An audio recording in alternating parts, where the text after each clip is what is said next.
찬송가 370장.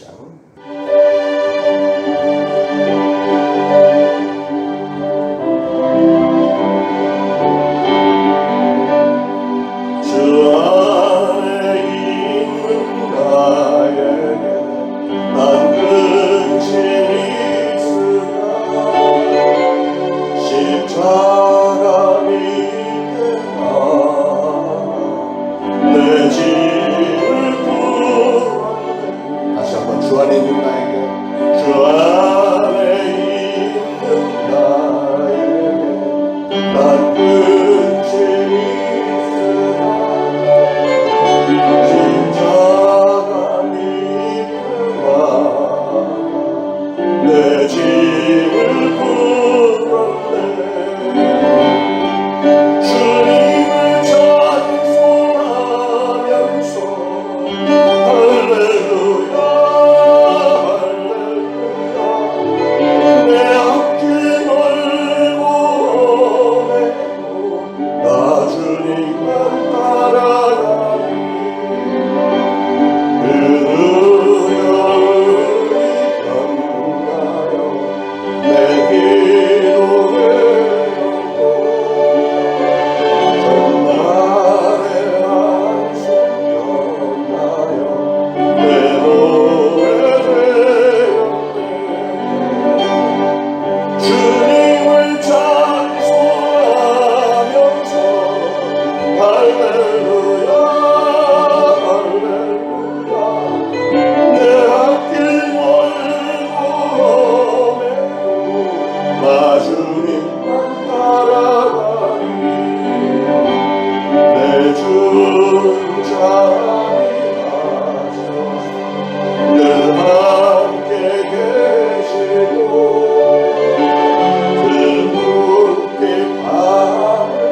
나 주님만 따라가리.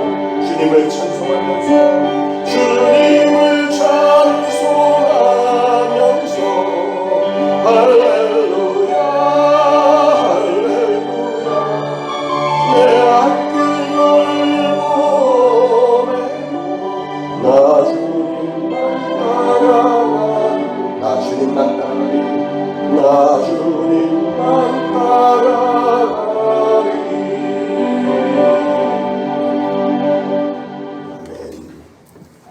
예레미야 17장 5절부터 11절까지 다시 한 목소리로 공독하시겠습니다. 여호와께서 이와 같이 말씀하시니라. 무릇 사람을 믿으며 육신으로 그의 힘을 삼고 마음이 여호와에게서 떠난 그 사람은 저주를 받을 것이라. 그는 사막의 떨기나무 같아서 좋은 일이 오는 것을 보지 못하고 광야 간조한 것 건건한 땅 사람이 살지 않는 땅에 살리라. 그러나 무릇 여호와를 의지하며 여호와를 의뢰하는 그 사람은 복을 받을 것이라. 그는 물가에 심어진 나무가 그 뿌리를 강변에 뻗치고 더위가 올지라도 두려워하지 아니하며 그 잎이 청청하며 가무는 해에도 걱정이 없고 결실이 그치지 아니함 같으리라. 만물보다 거짓되고 심히 부패한 것은 마음이라. 누가 능히 이를 알리오마는 나 여호와는 심장을 살피며 폐부를 시험하고 각각 그의 행위와 그의 행실대로 보응하나니 불의로 치부하는 자는 자고새가 낫지 아니한 알을 품은 같아서 그의 중년에 그것이 떠나겠고 마침내 어리석은 자가 되리라. 아멘. 이스라엘 백성들은 어떤 때 보면 정말 구제불능의 사고방식을 가지고 있는 사람들인 것처럼 보입니다. 예레미야 당시에 백성들이 하나님에게 등을 돌리고 우상만 섬기는 일 때문에 하나님께서 진노하셔서 바벨론을 들어서 하나님을 치게 하셨더니, 징계하게 하셨더니 유다 백성들이 하는 짓을 보세요. 그들이 하나님 앞에 나와서 무릎을 꿇고 싹싹 빌면서 하나님 잘못했습니다, 용서해 주시면 다시는 안 그러겠습니다. 이래야 정상 아닌가요? 정말 하나님을 믿는 민족이라면 그래야 정상인데, 이 사람들은 갑자기 애굽에 가서 조공을 바치면서 우리를 살려달라, 바벨론이 우리를 쳐들어오는데 당신네들이 우리를 도와서 구해달라고 그러는 거예요. 그런 모습을 하나님이 좋게 여기시겠습니까? 하나님이 징계를 하시겠다는데 다른 나라에 가서 조공을 바쳐가면서 하나님으로부터 우리를 막아달라고 지금 이러고 있는 거 아니에요? 그래서 오늘 하나님의 진노 가운데 이 말씀을 주시는 거예요. 5절에 여호와께서 이와 같이 말씀하시니라. 무릇 사람을 믿으며 육신으로 그의 힘을 삼고 마음이 여호와에게서 떠난 그 사람은 저주를 받을 것이라. 하나님을 버리고 인간의 도움만 의지하고 사는 인생은 무엇과도 같으냐? 성경은 말하기를 사람이 살 수 없는 외롭고 거친 땅, 돌덩이만 있고 쌓여있고 모래바람이 휘몰아치는 광야, 그런 세상에는 아무 볼품도 없이 가시덩굴만 내뻗치는 한 그루의 관목과도 같다, 이렇게 표현을 했습니다.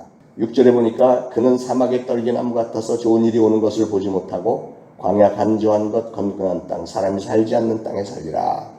그런 사람들은 좋은 일을 볼 수가 없대요. 불행만 겹치게 될 것이라고 하나님은 선포를 해버렸습니다. 그 반면에 여호와를 의지하는 자는 반드시 좋은 때를 보게 될 것이라고 7절에서 말씀합니다. 그러나 무릇 여호와를 의지하며 여호와를 의뢰하는 그 사람은 복을 받을 것이라. 오늘 복에 대해서 하나님이 약속하시기를 여호와를 의지하며 여호와를 의뢰하는 그 사람은 복을 받을 것이라. 쉽게 말하면 비가 이렇게 쏟아지는데 새벽 4시부터 일어나서 준비하고 나온 여러분들은 복 받을 겸 믿으시기 바랍니다. 주님을 굳건히 의지하고 사는 사람은 8절에 마치 시냇가에 심겨진 과일나무 같아서 가뭄도 무섭지 않고 여름철 떼약볕도 두렵지 않게 된답니다. 그래서 그 잎사귀 나무는 언제나 푸르고 싱싱해서 가물어도 여전히 열매를 맺으며 무성하게 될 것이다, 이렇게 말씀했습니다. 사랑하는 여러분은 어떻습니까? 여러분은 이 세상에 살면서 다른 사람을 찔러서 상처를 내고 괴롭히는 가시덩굴을 마구 내뻗치는 거친 광야의 그 한 그루 관목과 같은 그런 인생을 살고 싶으십니까? 아니면 시냇가에 심겨진 과일나무처럼 언제나 푸르고 싱싱하고 좋은 열매를 맺는 그런 인생을 살고 싶습니까? 물론 여러분들 제가 잘 아는데 후자를 원하시겠죠. 시냇가에 심은 나무처럼 좋은 열매 맺는 인생들이 되시길 축원합니다. 푸르고 싱싱하고 보기에도 좋고 많은 열매를 맺고 다른 이웃들에게 많은 유익을 줄 수 있어서 그렇게 보람이 있고 가치가 있는 인생, 그런 인생이 돼야 되지 않겠어요? 그런데 그런 가치 있는 인생을 살려면 어떻게 하면 된다고요?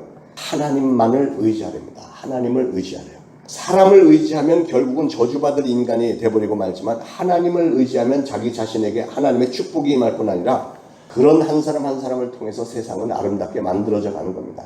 예레미야는 오늘 9절에서는 만물보다 거짓되고 심히 부패한 것은 마음이라 누가 능히 이를 알려. 사람 속은 알 수 없다고 하잖아요. 그런데 하나님은 알고 계시는데 이 인간의 마음속은 정말 부패한 것이래요. 심히 부패한 것이다. 인간의 마음은 간사하고 그 간사함의 깊이를 알 수가 없다는 거죠. 심지어 인간의 마음에는 거짓과 자만으로 가득 차 있다고까지 얘기를 합니다. 그러니 과연 어떤 사람이 하나님을 전적으로 의지함으로 시냇가에 심겨온 과일나무 같은 그런 인생을, 깔끔한 인생을 살 수 있겠습니까? 그토록 우리 인간의 마음을 깊숙이 들여다보시는 하나님 앞에서 그 누가 나는 거짓 없는 인생이에요 라고 자신 있게 얘기할 수 있는 사람이 과연 누가 있을까요? 우리는 하나님의 말씀을 바로 이해를 하고 우리의 생각을 하나님의 말씀의 거울 앞에서 자꾸 수정을 해야 됩니다. 누가복음 6장 26절에 사람들에게 칭송을 받는 자에게는 화가 있을진저 그랬습니다. 놀라운 말이죠.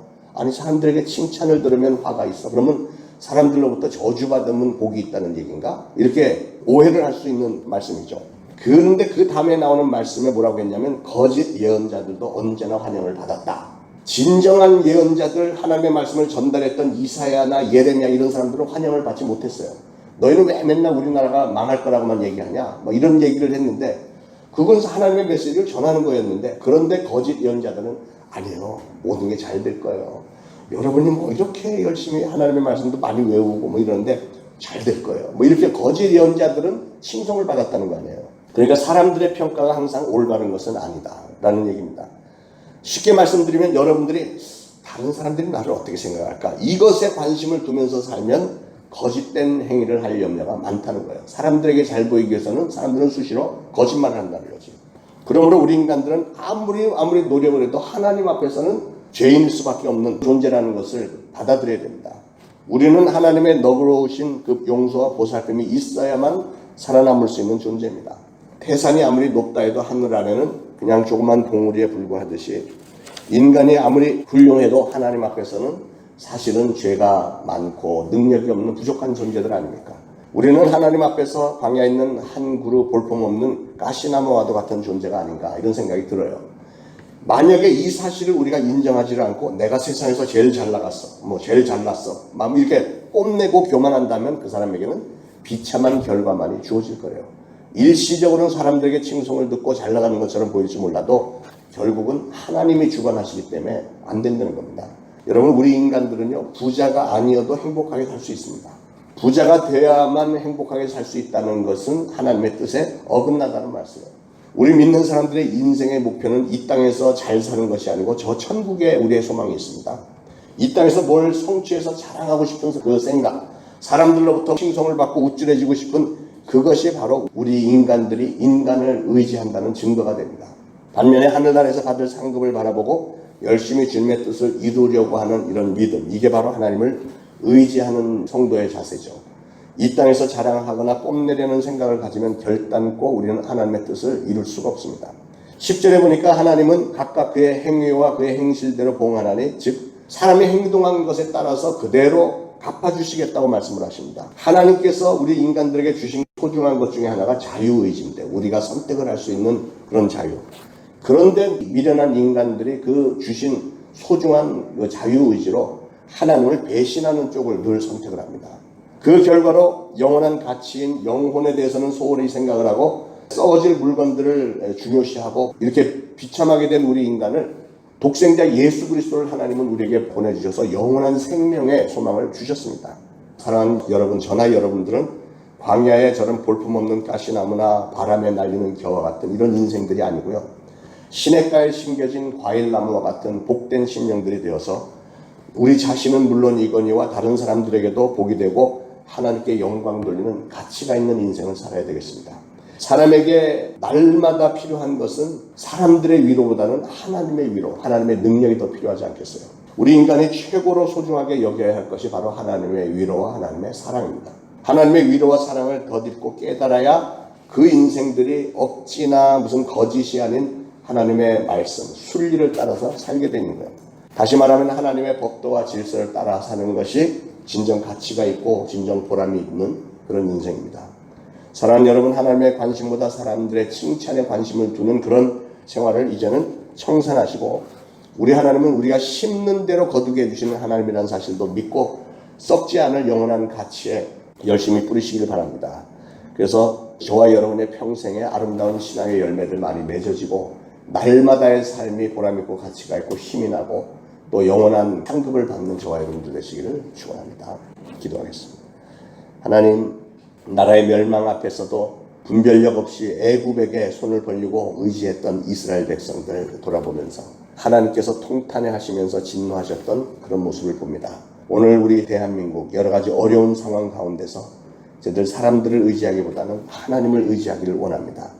여러 가지 문제들, 정말 감당하기 어려운 문제들이 속속 드러나고 있고 감당이 되지 않고 이 나라의 장래가 어떻게 될 것인지 답답하지만, 그러나 오늘 말씀을 받았으니 이제 저희는 전적으로 하나님 앞에 무릎을 꿇고 회개하며 하나님의 뜻을 간구하며 하나님이 기뻐하시는 뜻 따라서 가정을 세워나가고 또 이 사회를 세워나가고 이 나라를 세워나가는 일에 한 모퉁이의 역할을 감당하겠습니다.